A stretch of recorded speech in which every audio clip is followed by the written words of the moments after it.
बिस्मिल्लाहिर्रहमानिर्रहीम, अस्सलाम वालेकुम, वेलकम टू लिटरेचर ऑनलाइन। तो हम कह रहे हैं जेफरी चॉसर की the prologue to the Canterbury tales, और आज का हमारा कैरेक्टर है द फ्रायर।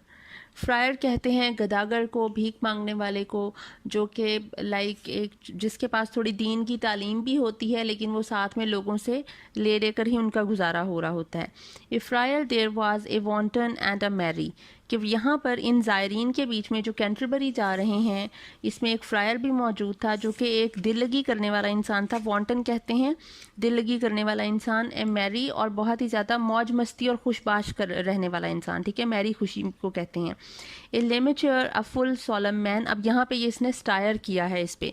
लेमेच्योर को मतलब होता है जिसके पास लाइसेंस होता है, मतलब एक मखसूस इलाका इसको दे दिया गया था जहाँ पे इसको अलाउ था, परमिशन दे दी गई थी भीख मांगने की और लोगों के गुनाह बख्शवाने की। अ फुल सॉलम मैन, और सॉलम कहेंगे बाइज्जत आदमी को, मतलब वो भीख भी मांगता है, उसकी भीख मांगने का उसके पास लाइसेंस है और ऊपर से वो बाइज्जत भी है, ठीक है। In all the orders four is none that can so much of defiance and fair language। अब यहाँ पे आपको ये पता होना चाहिए कि जो फ्रायर्स होते हैं, ये जो राहिब होते हैं, इनके 4 रैंक्स होते हैं, डोमिनिकन्स, फ्रांसिस्कन्स, क्रैमलाइट्स एंड ऑगस्टीनियंस। जो डोमिनिकन्स होते हैं इनको ब्लैक फ्रायर्स कहते हैं, और जो फ्रांसिस्कन्स होते हैं उनको ग्रे फ्रायर्स कहते हैं, और उसके बाद जो क्रैमलाइट्स होते हैं उनको वाइट फ्रायर्स कहते हैं, और ऑस्ट्रेनियंस को हम ऑस्टिन फ्लायर्स कहते हैं, ठीक है। ये 12th century like 13th century में जो है ना ये इन फ्रायर्स के रैंकिंग की गई थी। अब इसमें ये चौसर कह रहा है कि ये जो चारों रैंक जो है ना फ्रायर्स के, इन चारों रैंक्स में इस जितना चिकनी चिपड़ी बातें करने वाला, लाइक मक्खन लगाने वाला, बटरिंग करने वाला इंसान, इससे ऊपर कोई भी मौजूद नहीं है। चारों रैंक उठा के देख लो आप लोग। He had made full many a marriage of young women at his own cost, उसने अपने खर्चे पे बहुत सारी जवान लड़कियों की शादियां करवाई हैं। इसका मतलब ये है कि वो पहले लड़कियों के साथ लाइक उनको यूज़ करता था, उनके साथ अपना अफेयर चलाता था, जब कोई प्रेग्नेंट हो जाती थी तो अपना खर्चे पे उसकी शादी कहीं और करवा देता था, ठीक है। Unto his order he was a Nobel post, और उसके जितना जो इसके लाइक फ्रायर्स थे जो दूसरे इलाकों में मौजूद थे, जितना अहमियत इसको दी जाती थी, जितना नोबल इसे समझा जाता था, बाइज्जत समझा जाता था, उतना किसी को भी इसके रैंक पे नहीं समझा जाता था। ये सारा कुछ चौसर उसके उस वक्त के जो है हालात, ये वो बता रहा है कि क्या हालात थे। कहने को ये मजहबी लोग हैं, लेकिन ये लोगों को किस तरह से मिस यूज़ कर रहे हैं, ठीक है, एडवांटेज ले रहे हैं लोगों का। Full well beloved and familiar was he with फ्रैंकलिन्स over all in his country, अपने इलाके के जो अमीर तरीन लोग थे, फ्रैंकलिन्स कहते हैं जागीरदारों को, ठीक है, लैंडलॉर्ड्स को, उन जागीरदारों में ये बहुत ज़्यादा मशहूर था और बहुत ही वो लोग इसको चाहते थे, क्योंकि जाहिर है जो जागीरदार होते हैं वो उल्टे काम करते हैं, उल्टे काम करके गुनाह पैसे देकर बख्शवाएंगे तो वो इससे करेंगे, ठीक है, तो इसलिए ये उनमें बहुत ज़्यादा मशहूर था, मकबूल था।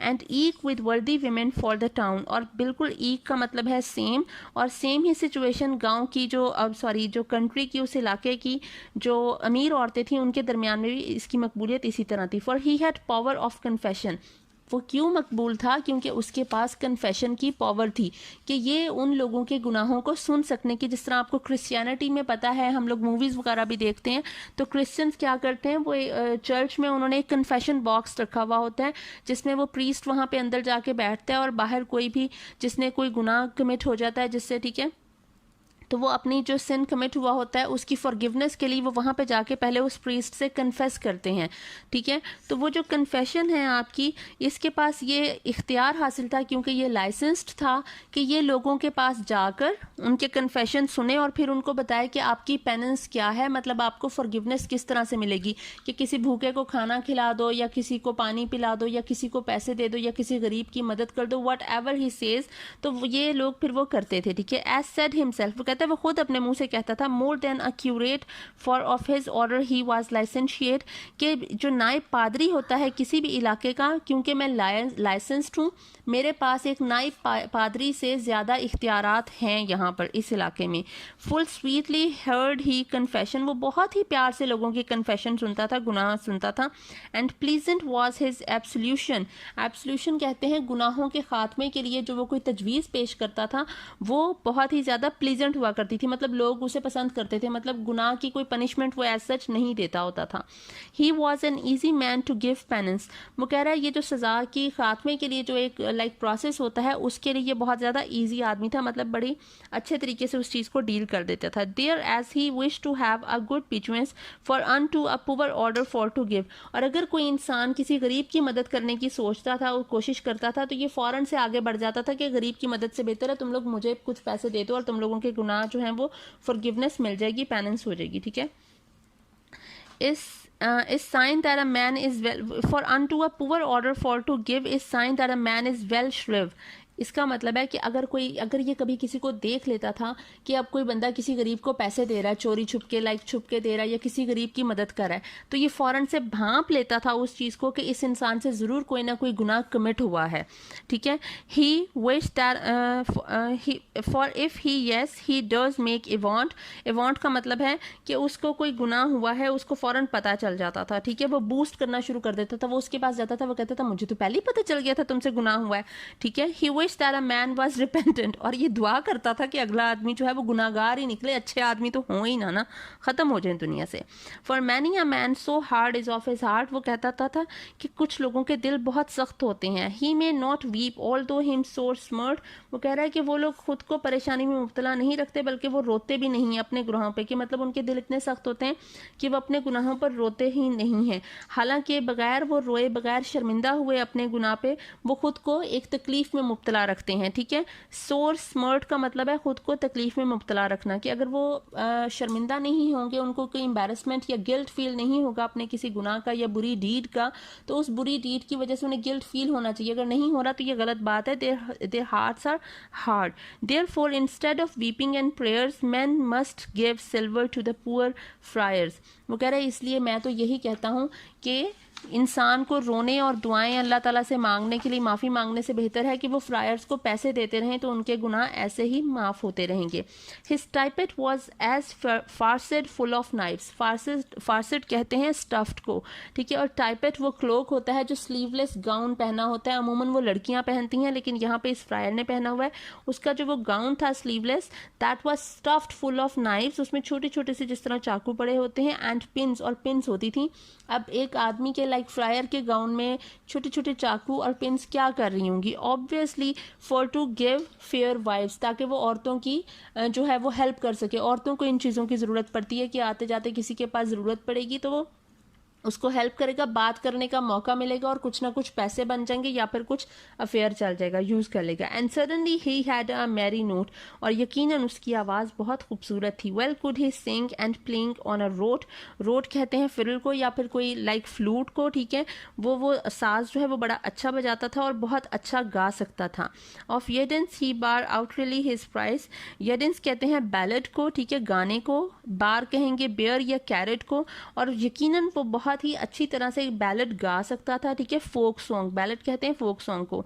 आउट रियली द प्राइस, कि वो जब भी गाता था उसे इनाम लाजमी मिलता था। प्राइस जो यहाँ पे ये प्राइज के लिए यूज किया गया, ठीक है, कि इनाम मिलता था। His neck white was as the flower de lis, उसकी जो गर्दन है वो लिली के फूल की तरह सफ़ेद थी। Thereto he strong was as champion, और उसकी जो बॉडी जो फिजिक थी वो किसी चैम्पियन की तरह स्ट्रॉन्ग थी।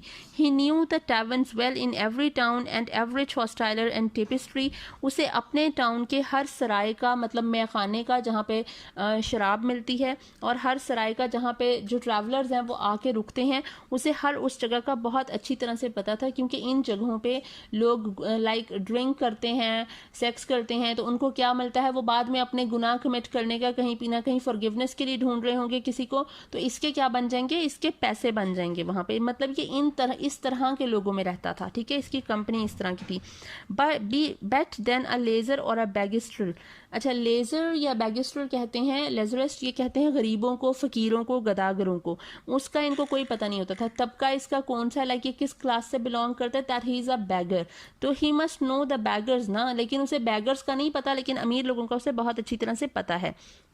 फॉर अन टू स्विच अ वर्दी मैन एज ही, क्योंकि वो जिस अहमियत और जिस रैंक का अपने आप को समझता था, इतना बाइज्जत शख्स गरीबों से ताल्लुक़ नहीं रख सकता। Accorded that as by his faculty, कि वो जिस रैंक से ताल्लुक़ रखता था, जिस फैकल्टी से वो ताल्लुक़ रखता था, जहाँ उसका आना जाना था, टू हैव विद सिकी लेजरस एक्वेंटेंस, वो गरीबों से एक्वेंटेंस या जो रिश्ता है वो नहीं रख सकता था। उनके साथ मिलना उठना बैठना उसको शोभा नहीं देता था, ठीक है, सूट नहीं करता था। मतलब तो ये है कि उसके प्रॉफिट में नहीं था ये चीज़।